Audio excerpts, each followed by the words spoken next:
The Poem of the Man God. The Glorification. Chapter 612. The Morning of the Resurrection. 1st of April, 1945. The women resume working at the ointments, which, during the night, in the cool of the courtyard, have become a thick pomade. John and Peter think that they ought to tidy up the supper room, cleaning the tableware, but putting everything back as if the supper were just over.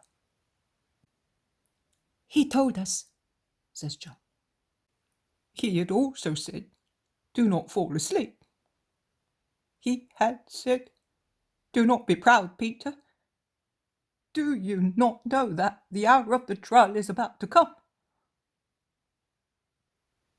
And he said, 'You will deny me.'"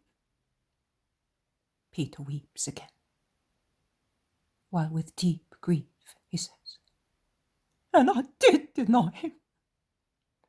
"Enough, Peter. Now you have collected yourself. Enough of this torture." "No, never enough. If I should become as old as the ancient patriarchs, if I should live the 700 of the 900 years of Adam and of his first grandchildren, I would never cease having this torture." "Do you not hope in his mercy?" "Yes, I do. If I did not believe in that, I should be like this Iscariot, a desperate man. But even if he forgives me from the bosom of his Father, where he has gone back, I will not forgive myself. I who said I do not know him, because at that moment it was dangerous to know him, because I was ashamed of being his disciple, because I was afraid of being tortured. He was going towards his death, and I thought of saving my life. And to save it, I rejected him, like a woman in sin who, after giving birth to a child, rejects the fruit of her womb, which is dangerous to keep, before her unaware husband comes back. I am worse than an adulteress, worse than..." Mary Magdalene, attracted by their shouts, comes in. "Do not shout like that. Mary can hear you. She is so exhausted. She has no strength left, and everything hurts her.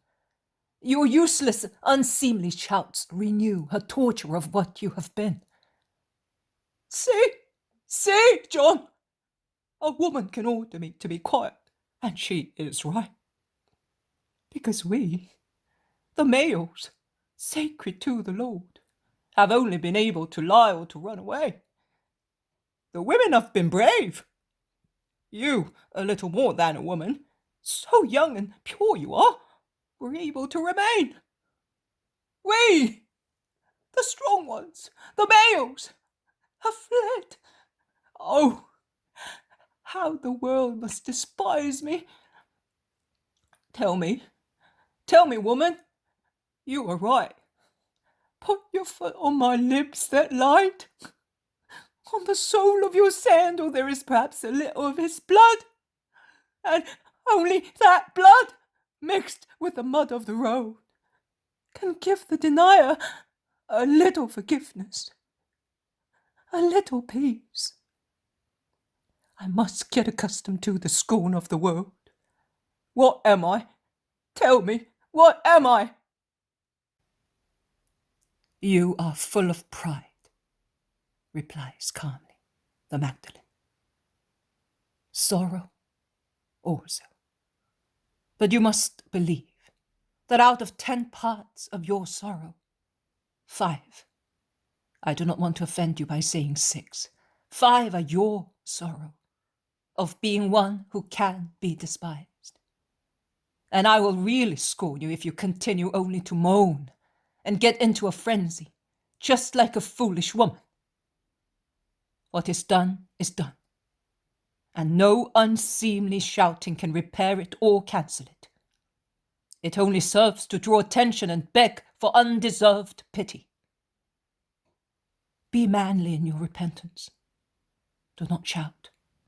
Act. You know who I was. But when I realized that I was more despicable than vomit, I did not fall into fits of convulsions.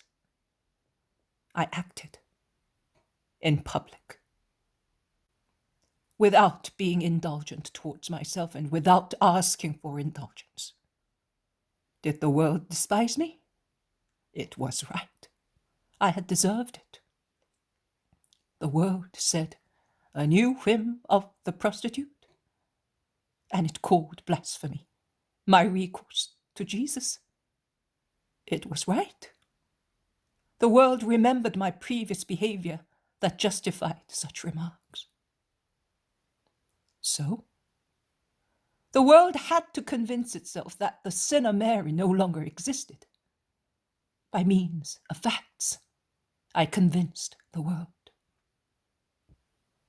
Do the same, and be quiet. You are severe, Mary, objects John. More with myself than with other people. But I admit it. I do not have the light hand of the mother. She is love. I lashed my feelings with the whip of my will, and I will do so even more. Do you think that I have forgiven myself for being lustful? No, I have not. But I only say so to myself, and I will always repeat it to myself. I shall die consumed with the secret regret of having been my own corrupter, with this inconsolable sorrow of having profaned myself and not having been able to give him but a trampled on heart. See, I have worked more than all the others at the barns, and with greater courage than the others, I will uncover him. Oh, God, what will he be like now? Mary of Magdala grows pale at the very thought of it. And I will cover him with fresh balms, removing those which are certainly all tainted on his countless wounds. I will do so, because the other women will look like convolvuli after a downpour. But it grieves me to have to do it with these hands of mine, accustomed to caressing lustfully, and to have to approach His Holiness with this stained body of mine. I should like to have the hand of the Virgin Mother to accomplish this last unction. Mary is now weeping silently, without sobbing. How different she is from the theatrical Mary always shown to us. She's weeping noiselessly, as she did on the day of her forgiveness in the house of the Pharisee. Are you saying that the women will be afraid? Peter asks her. Not afraid, but they will be upset seeing his body, which is certainly already rotten, swollen, black. And this is certain, they will be afraid of the guards. Do you want me to come with John? Certainly not. We women are all going because, as we were all up there, so it is fair that we should all be round his deathbed. You and John will remain here. She cannot remain alone. Is she not coming? We're not letting her come. She is convinced that he will rise from the dead. What do you think? I, after Mary, am the one who believes more. I have always believed that could be. He said so, and he never lies. Never. Oh, before I used to call him Jesus, Master, Saviour, Lord. Now I feel that he is so great that I do not know. I dare not give him a name anymore. What shall I say to him when I see him? But do you really think that he will rise? Another one? Oh, by dint of telling you that I do believe, and of hearing you say that you do not believe, I will end up by not believing any more myself. I have believed, and I do believe. I have believed, and a long time ago I prepared a garment for him. And tomorrow, as tomorrow is the third day, I will bring it here to have it ready. But if you say that he will be black, swollen, filthy never. Sin is filthy. But of course, he will be black. So, was Lazarus not already putrid? And yet he rose, and his body was healed. But if I say so, be quiet, you misbelievers. My human reason says also to me, he is dead and will not rise. But my spirit, his spirit, because I have received a new spirit from him, shouts, resounding like blares of silver trumpets, he will rise, he will rise, he will rise. Why do you hurl me like a little boat against the cliffs of your doubts? I believe, my Lord. Although torn by grief, Lazarus has obeyed the Master and has remained in Bethany. I, who know who Lazarus of Theophilus is, a strong man, not a fearful leveret, can appreciate the sacrifice he made by remaining in the shade and not near the Master. But he obeyed.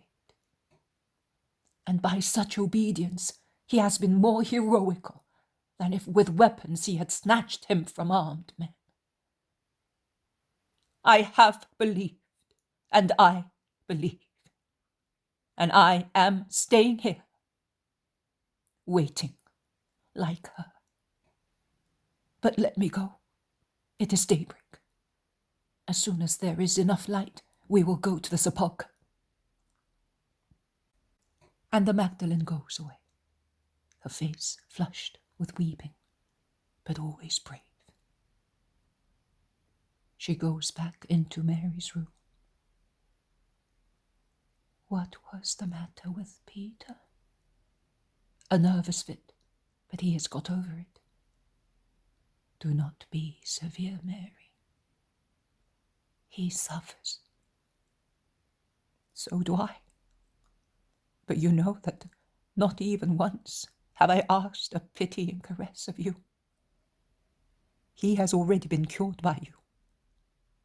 On the contrary, I think that you alone, Mother, are in need of a balsam.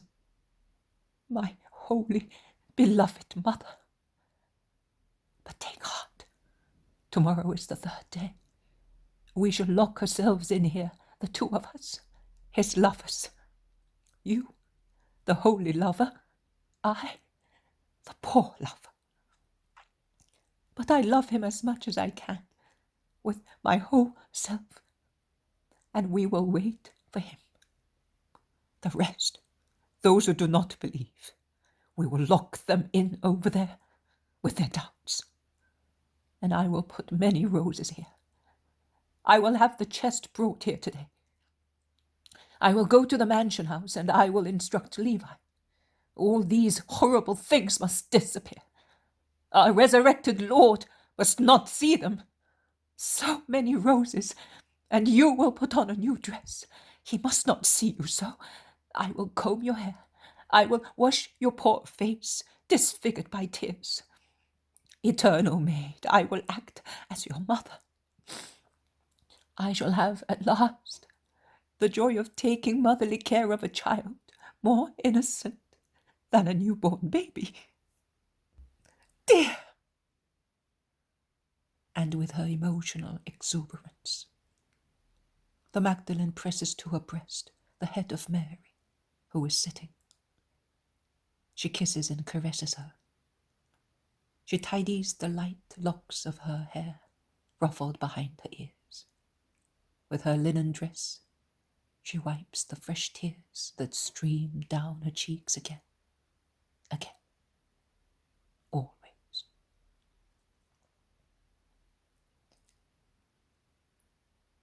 The women come in with lights and amphorae and large-mouthed vases. Mary of Alphaeus is carrying a heavy mortar. It is not possible to stay outside. There is a weak wind that blows out the lamps, she explains. They place themselves on one side. They lay all their things on a long, narrow table.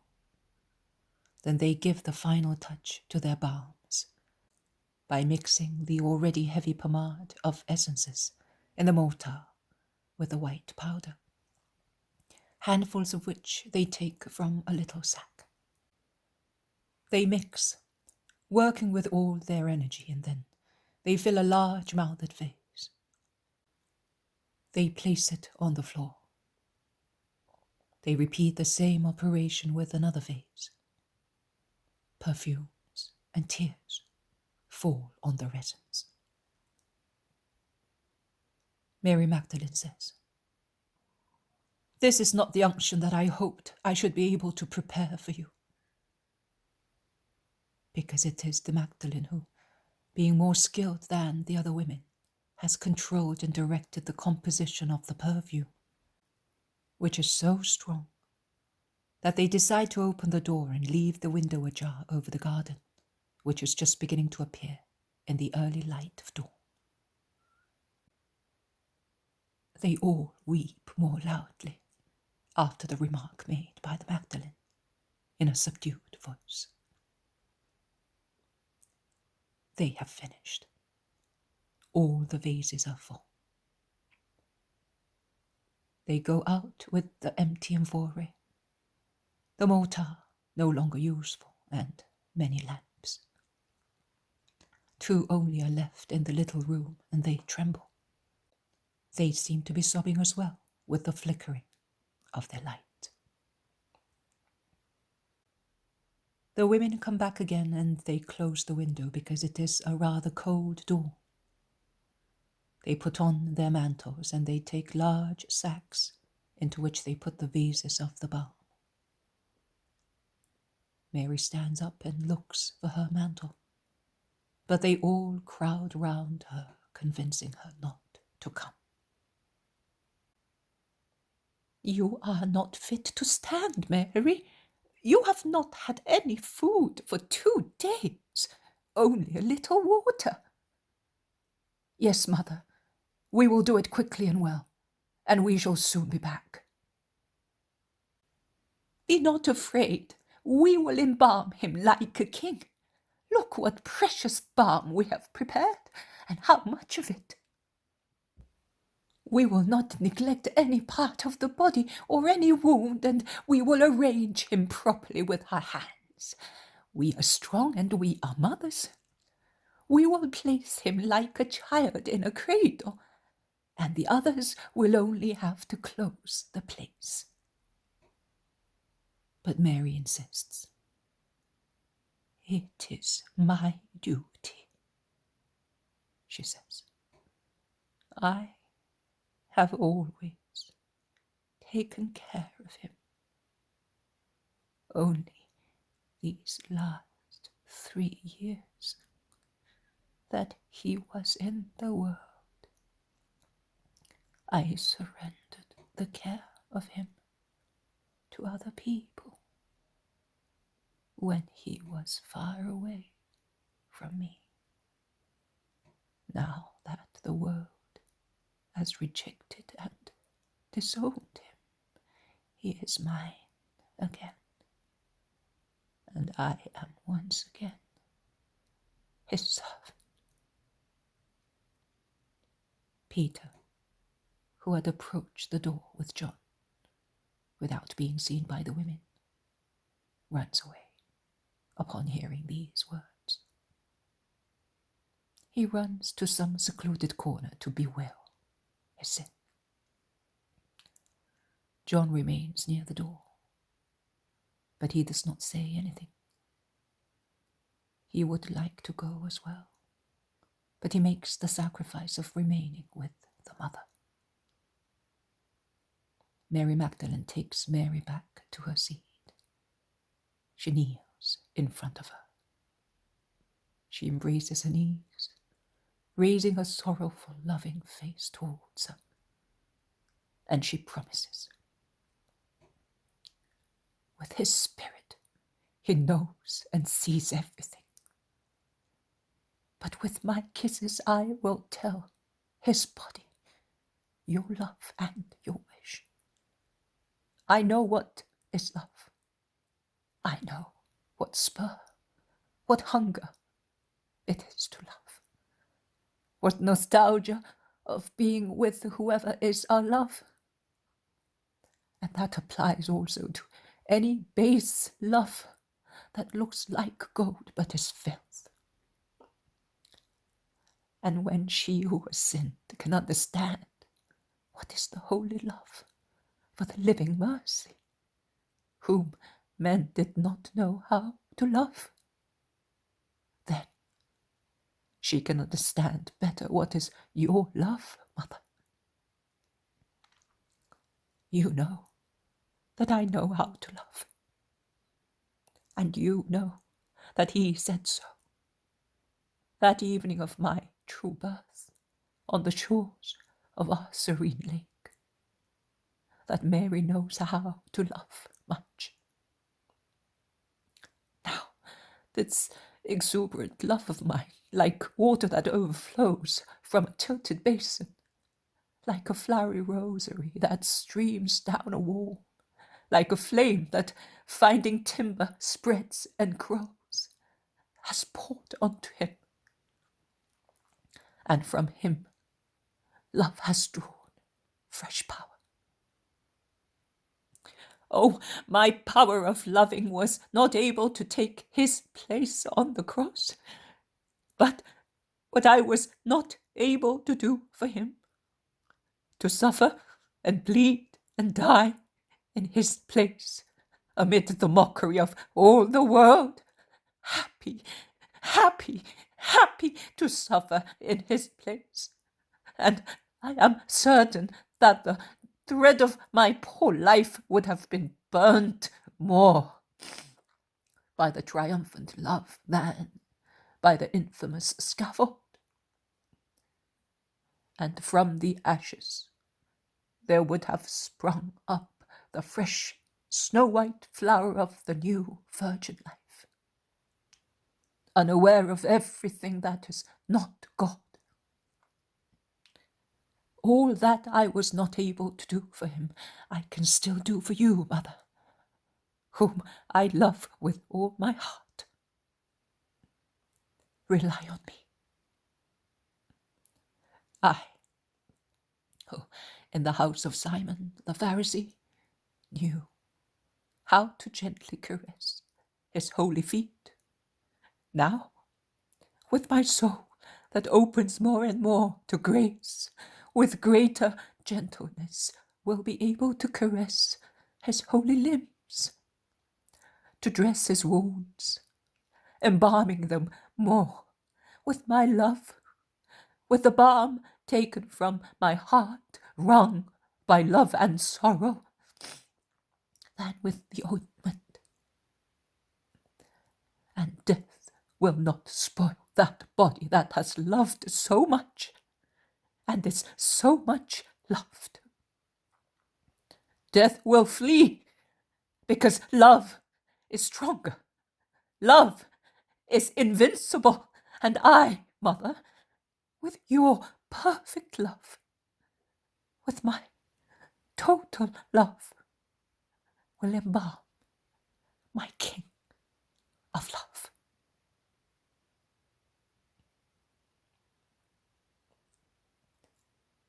Mary kisses this impassioned woman who, at last, has been able to find so much passion, and she yields to her entreaties.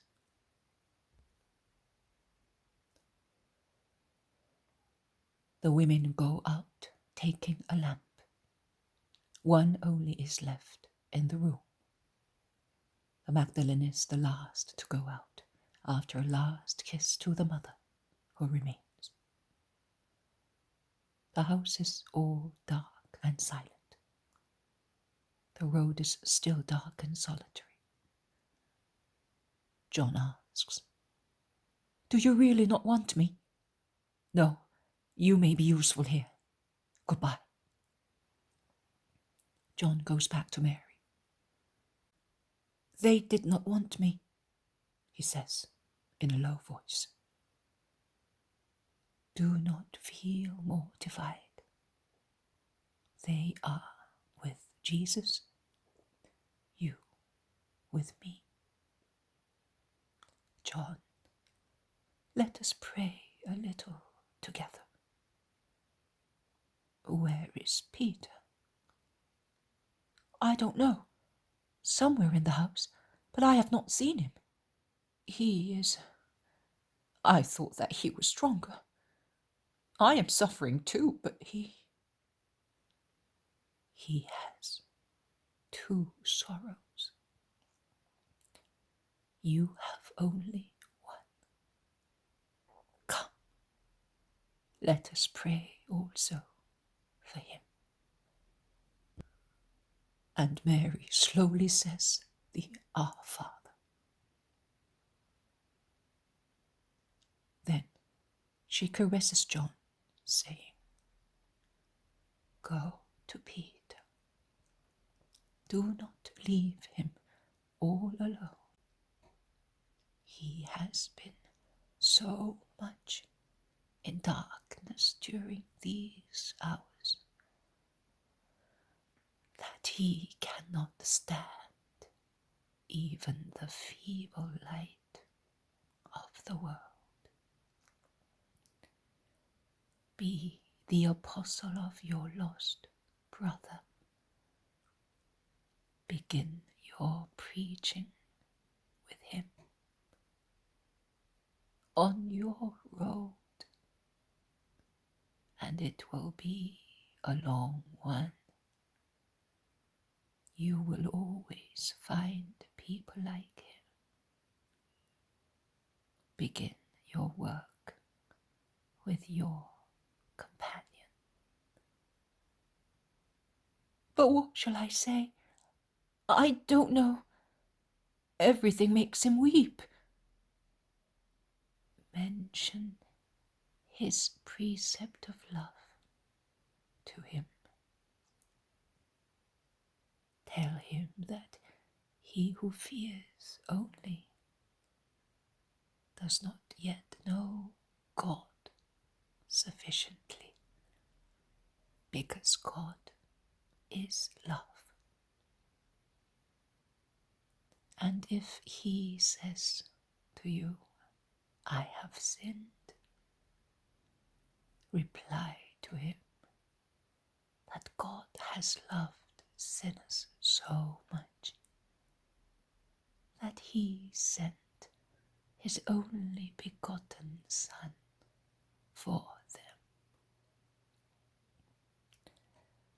Tell him that we must reply with love to so much love.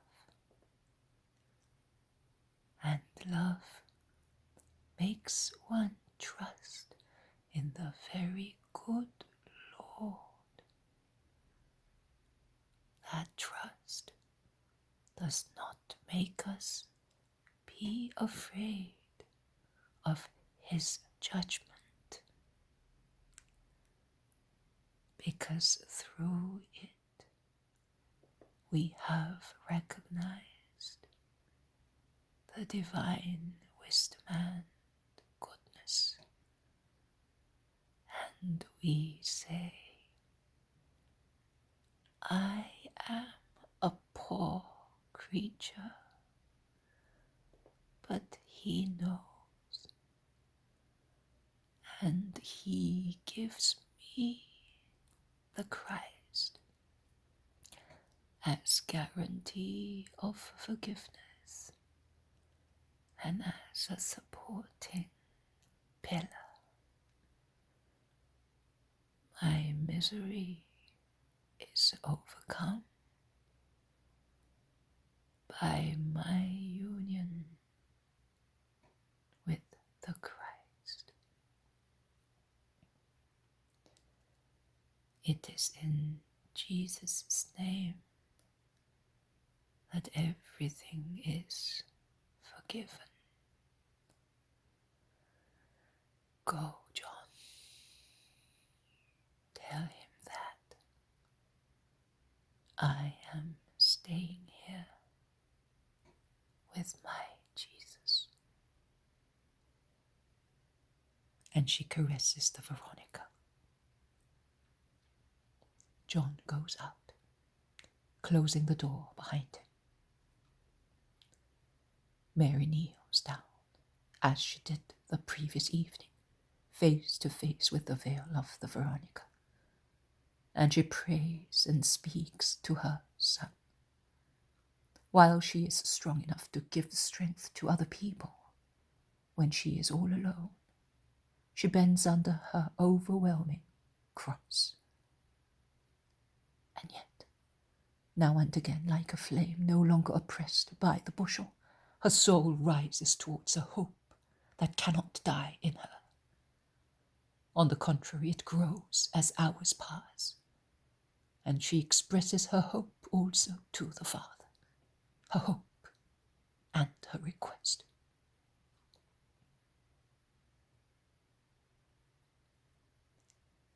You can put here the prayer of last year, the lament of this Passover dawn, dated 21st of February 1944, leaving it exactly as it is, because no change is to be made to it.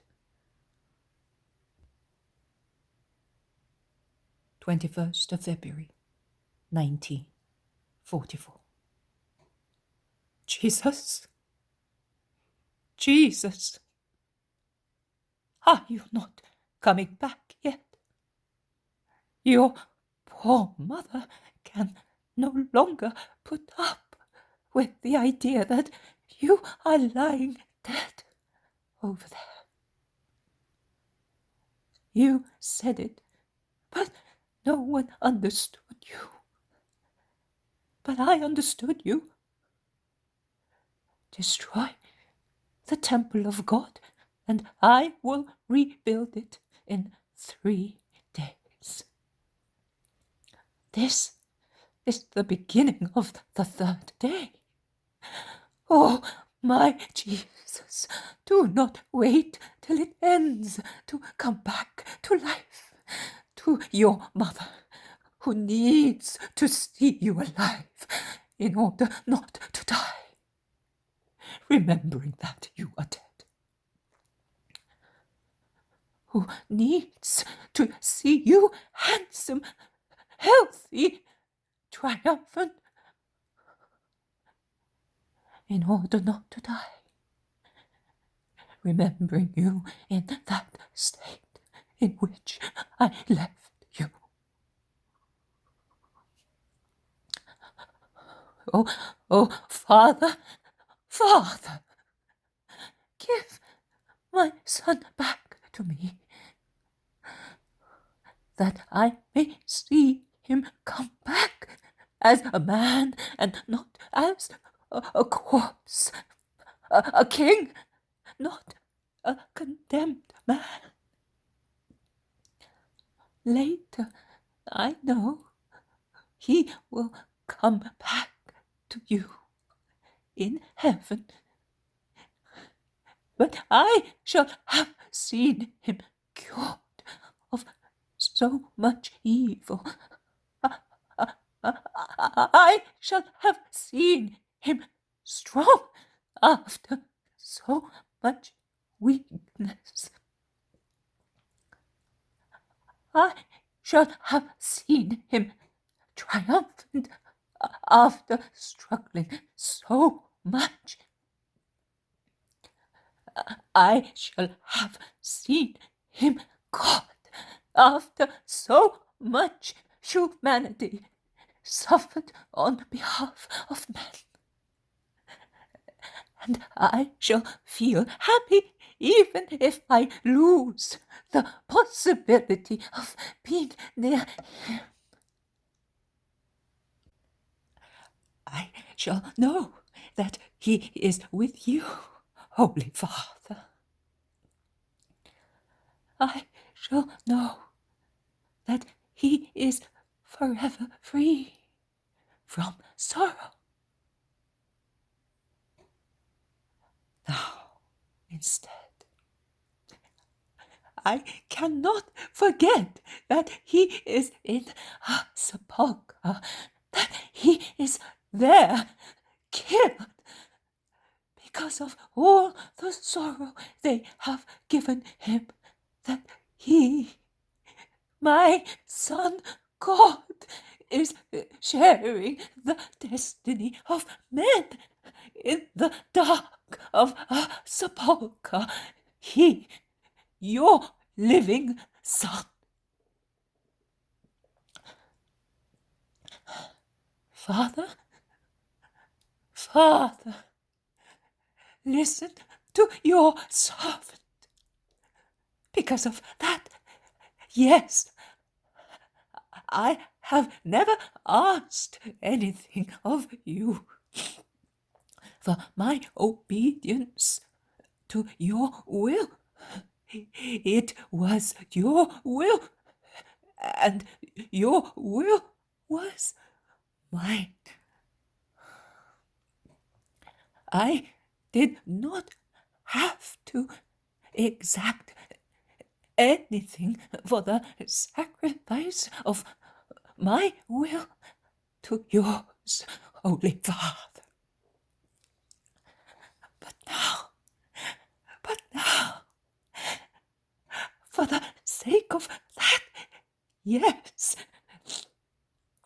that I said to the messenger angel, oh, Father, listen to me. He is now free from tortures because he accomplished everything with the agony of 3 hours. After the tortures of the morning. But I have been for 3 days in this agony. You can see my heart, and you hear its throbs.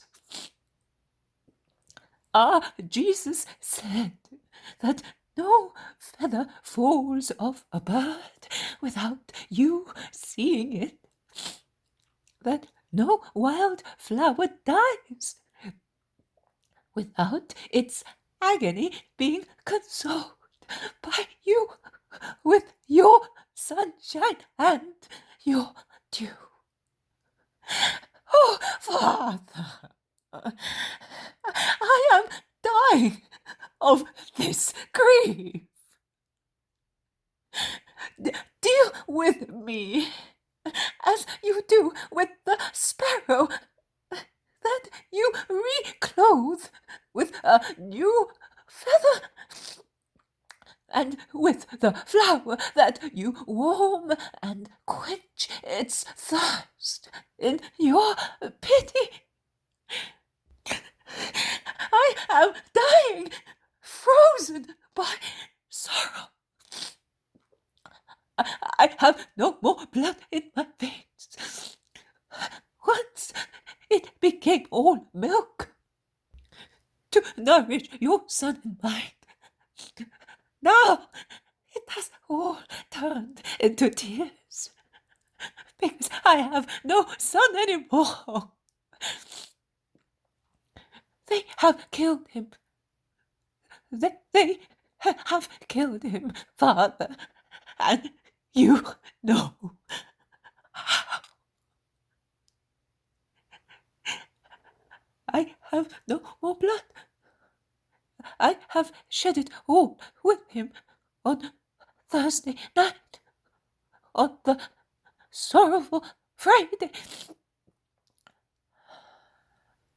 I am as cold as one whose veins have been severed.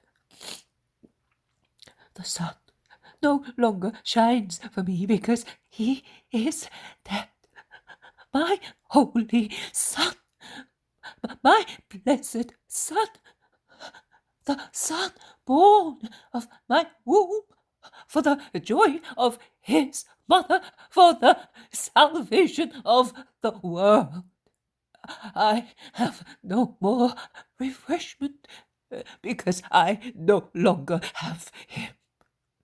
The sweetest fountain for his mother who drank his word, who quenched her thirst with his presence. I am like a flower in dry sand. I am dying. I am dying, Holy Father. And I am not afraid to die, because he also is dead. But what will these little ones do? The little herd of my son, so weak, so frightened, so fickle, if there is no one to support it. I am nothing, Father, but by the desires of my son, I am like a formation of armed men. I defend. I will defend his doctrine and his heritage as a she-wolf defends her wolf cubs. I, a ewe lamb, will become a she-wolf to defend what belongs to my son and consequently what is yours. You have seen it, Father. 8 days ago, this town stripped its olive trees, stripped its houses, stripped its gardens, stripped its inhabitants, and became hoarse, shouting, Hosanna to the Son of David. Blessed he who comes in the name of the Lord. And while he was passing, walking on carpets of branches, of garments, of clothes, of flowers, the citizens pointed him out to one another, saying, He is Jesus, the prophet from Nazareth in Galilee. He is the King of Israel. And while those branches had not yet withered and their voices were still hoarse through so much singing hosannas, they changed their cries into accusations and curses and requests for death, and of the branches cut off for the triumph they made cudgels to strike your lamb, whom they were taking to his death. If they have done so much while he was among them, and spoke to them, and smiled at them, and looked at them with his eyes that melt hearts, and even stones tremble when looked at by them, and he helped them and taught them. What will they do when he comes back to you? His disciples, you have seen them. One betrayed him, the others ran away. He was no sooner struck than they ran away like cowardly sheep, and they did not even stay around him while he was dying. One only, the youngest, remained. Now comes the elder, but he already denied him once. When Jesus is no longer here to watch him, will he persist in his faith?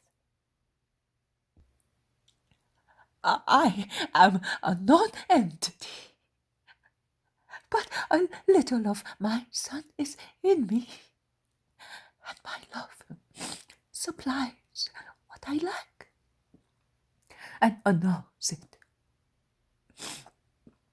So I become something useful for the cause of your Son, for his church that will never find peace and needs to strike deep roots in order not to be uprooted by winds.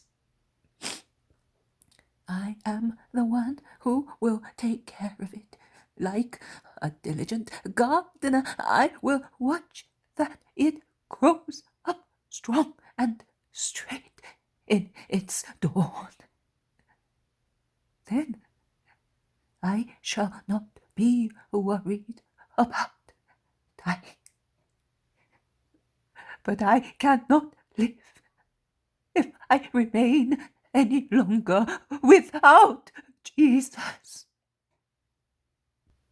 Oh, Father, who have abandoned your Son for the welfare of men, and then you have comforted him, because you have certainly received him on your bosom after his death. Do not leave me any longer in abandonment. I suffer it and offer it for the welfare of men, but console me now, Father, Father, mercy, mercy, Son, mercy, Divine Spirit, remember your Virgin.